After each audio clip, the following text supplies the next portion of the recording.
Good morning. I hope you are good and safe at your home. Today in this e-class, we will study chapter number 10 of our English book Moments. The name of the chapter is The Beggar. It is written by Anton Chekhov. Anton Pavlovich Chekhov was a Russian playwright and short story writer who is considered to be among the greatest writers of short fiction in history. His career as a playwright produced four classics, and his best short stories are held in high esteem by writers and critics. This chapter, The Beggar, is the story of the transformation of a beggar into a good person. The behavior of a woman made him leave alcohol and lead a good life. Now, story time. A man was begging alms. He said that he had not eaten anything for last 3 days. He did not even have 5 kopecks to pay for a room to spend the night at. Now, listen, what is kopecks? Kopek is a Russian coin equal to 1/100th of a ruble, like 1 paisa of a rupee. So that man who was begging alms, he said that even he had no 5 kopecks so that he can stay at a hotel room and spend night there properly. He swore by God that he spoke the truth, and he was swearing God that whatever he had said was all correct thing. He was not lying at all. He had been a school teacher in a village for 8 years but lost that job due to the conspiracy of his colleagues. For the last 1 year, he was without work. The beggar was begging an alms to an advocate named Sergey. An advocate Sergey looked at the light brown colored coat of the beggar. The beggar had dull, drunken eyes. There were red spots on both of his cheeks. Sergey felt that he had seen the man before. The beggar continued that he had got an offer of a job in the state of Kaluga in Russia. He did not have enough money to travel to the place. He wanted help, though he felt ashamed asking for it, but his circumstances forced him to do so. Sergey saw the man's shoe. Both of them had varying heel sizes. He remembered something. He said that the day before the previous day, he had met the same beggar at Sadovia Street. That time, the beggar had said that he was a student who had been removed from the institution and not that he was a school teacher. He asked the beggar if he remembered it. The beggar was shocked and spoke softly that it was not possible. He reasserted that he was a school teacher and could show his documents as proof. Sergey said that he had lied enough. He added that the beggar had told him that he was a student and had even told the reason for getting expelled from his institution. Sergey was full of anger and turned away from the beggar. He screamed that the beggar was dishonest. He was a cheat and Sergey would hand him over to the police. The beggar at that time confessed that he was lying. He was neither a teacher nor a student. He had been a singer in a Russian group and was removed due to his drinking problem. He lied because people would not give him alms if he told them the truth. Sergey screamed at him and said that he could work instead of lying and begging like this. The beggar said that he knew he should work, but there was no work for him. Sergey asked if he would chop wood for him. The beggar wanted to chop wood but said that even skilled woodcutters were out of work, so who would employ him for it? Sergey offered him work that time. The beggar replied that he would chop wood for him. Sergey said that his willingness to work would be judged soon. He walked off, rubbing his hands, and called the cook from the kitchen. He asked Olga to take the man to the woodshed and let him chop wood. Who is Olga? Olga is the cook of an advocate, Sergey. The beggar followed the cook. The beggar that time resembled a scarecrow. His reluctance to go to the shed was signified by his act of shrugging his shoulders. He followed the cook. He was hesitant.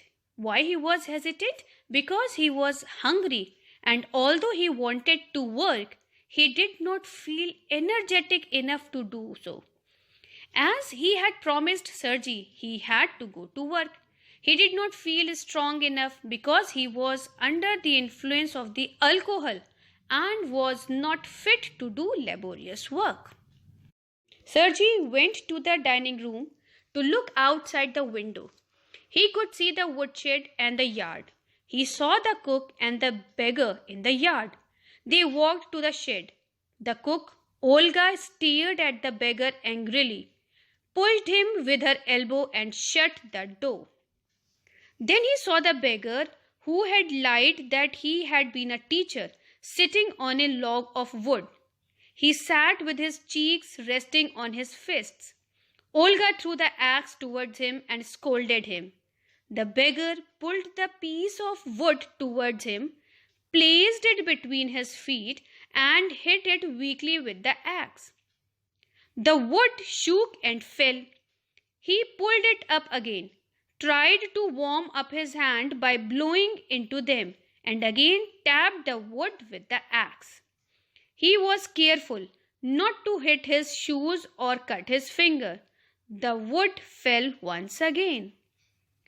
Sergey was not angry at the beggar any longer. He felt sorry and ashamed of himself to put the poor man at hard work in such cold weather, despite the fact that he was not fit enough to do it. After an hour, Olga went to Sergey and told him that all the pieces of wood had been chopped. Sergey was glad that the beggar had done the work. He asked Olga to pay him half a ruble. He added that she could tell him to come on the first day of every month to cut wood. They could give him some work. The beggar turned up on the first of the month and got half a ruble, although he was heavily drunk and could not even stand on his feet. He went there for work often. He would do various jobs like shoveling the snow, set the wood in the shed, beat the rugs to remove the dust, and he earned 20 to 40 kopecks for it. Once Sergey gave him a pair of trousers too. Sergey shifted to another house and hired the beggar to help in moving the articles like furniture. Now the man was under the influence of alcohol. He was sad and remained quiet. He hardly took part in moving the furniture.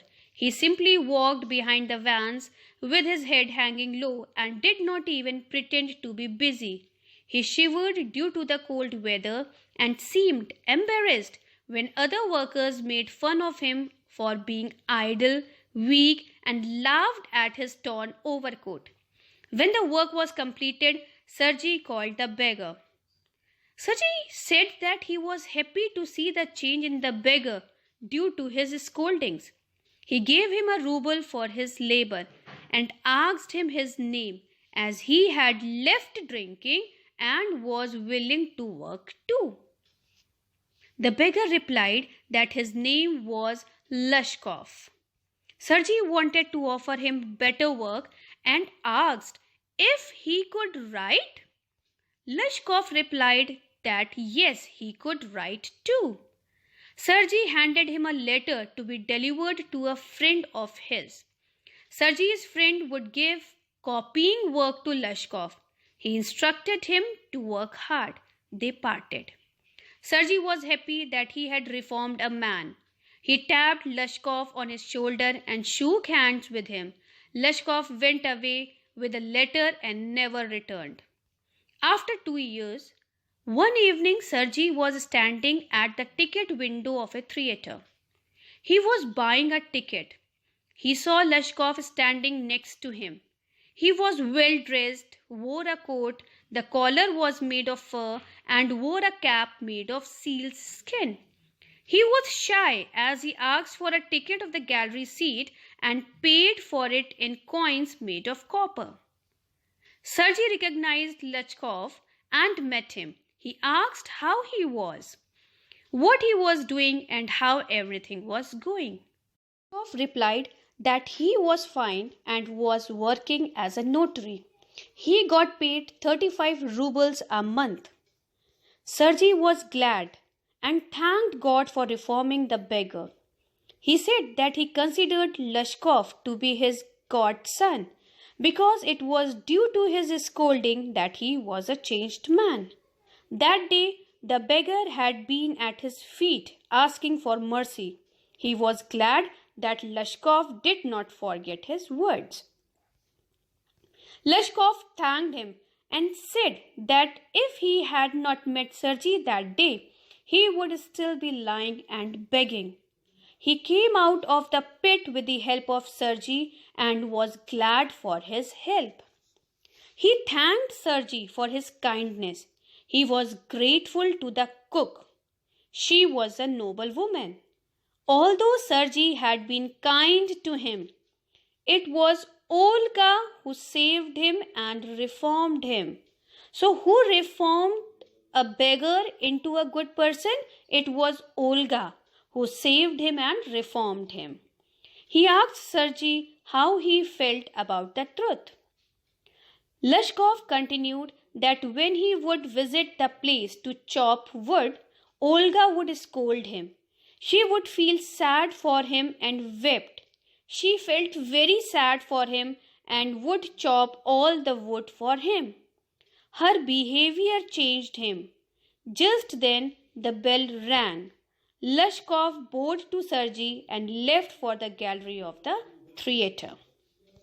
This story gives the message that it is through counseling and benevolence that a wayward can see his errors and mend his life. Sergey helps Lashkov as he believes that honest labor can reform a person. Olga, on the other hand, helps Lashkov without making demands on him. She chides him but also helps him to survive. Her humane approach proves more effective as it forces Lashkov to realize his mistakes and reform himself. I hope you all have understood this story. Read the story once again. Thank you.